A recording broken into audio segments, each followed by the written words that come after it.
तलाक सिर्फ 2 बार है, यानी जब 2 दफा तलाक दे दी जाए तो फिर औरतों को या तो बतरीके शाइस्ता निकाह में रहने देना है या भलाई के साथ छोड़ देना।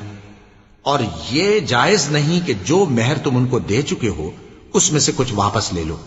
हां, अगर जनो शौहर को खौफ हो कि वो अल्लाह की हदों को कायम नहीं रख सकेंगे, तो अगर औरत खाविंद के हाथ से रिहाई पाने के बदले में कुछ दे डाले तो दोनों पर कुछ गुनाह नहीं।